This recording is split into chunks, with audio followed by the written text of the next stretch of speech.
back to What Blew Your Mind recently. I'm Kirsten, and today we're diving into something that's literally powering this conversation right now. It's in your phone, your laptop, probably your car, your watch, and yet most of us have no idea how these tiny chips actually get made. We're talking about semiconductors today, and the smaller the gate, the more mind-bending the physics becomes. So what do you think, Suzanne? You know what's wild? Some of the most complex structures ever created by humans are smaller than the width of a human hair. And here's the crazy part. The smaller these chips get, the more powerful they become. That means smarter tech is getting closer and closer to us, literally embedded in everything around us. Today, we're speaking to our exponential growth lead, Johanniel, about what blew his mind when he discovered just how these impossible creations get built. Johanniel, over to you.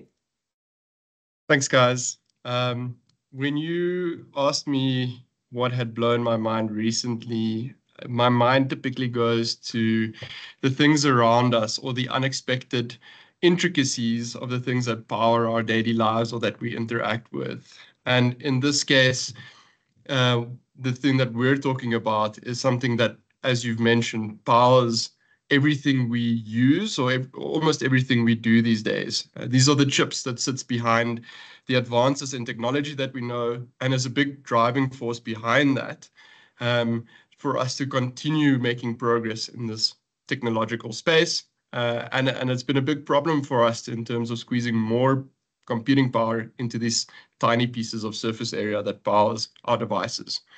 This trend or process of having more compute being fitted into smaller and smaller pieces is known as Moore's Law, where essentially we're doubling the capacity or the compute that sits on a little chip while lowering the cost every 2 years.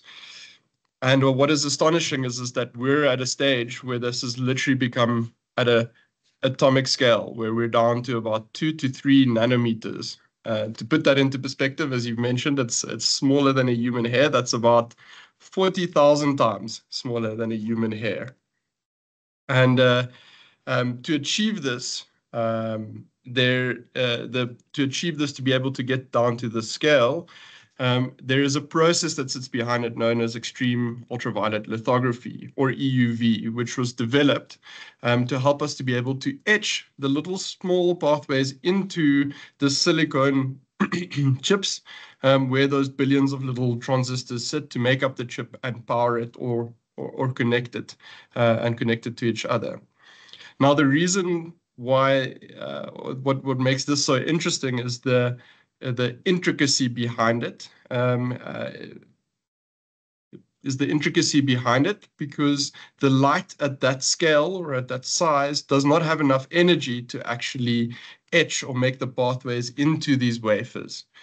So to achieve it, this extreme ultraviolet lithography machine needs to create a plasma with enough energy at that scale to be able to burn the little pathways into these chips.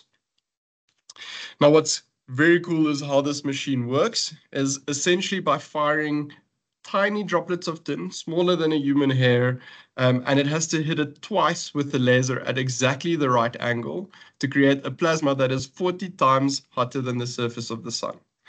It does this about 50,000 times every second. That plasma is then captured by a series of mirrors, which reflects it into the beam that then etches the pattern into the wafer. In the meantime, that wafer is sitting on a 200-kilogram platform, which has to accelerate faster than a fighter jet to be able to move it around to etch the right pattern into it, with the tolerances that they measure being in atoms. Now, what fascinates me most is not just the engineering itself, but the consequence of having to try and maintain Moore's Law to build these advanced, expensive, and a little bit improbable systems to continue to drive the technological advances and the level of intelligence that we can embed in our devices and businesses and daily lives. And the big question behind it being, can we keep going smaller? Can we keep increasing the density of intelligence that's being embedded on these chips?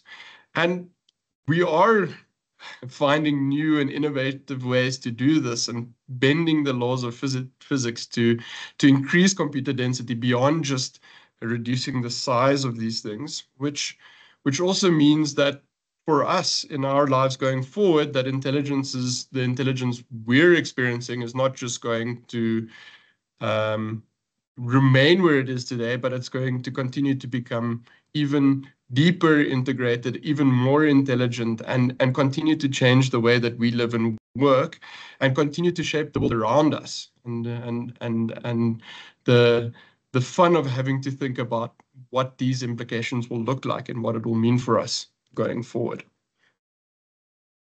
Thanks, Johanniel. That is absolutely mind-blowing. The idea that we're basically performing miracles of physics millions of times over just to create the chips that let us have this conversation really puts into perspective how much invisible complexity surrounds us every single day.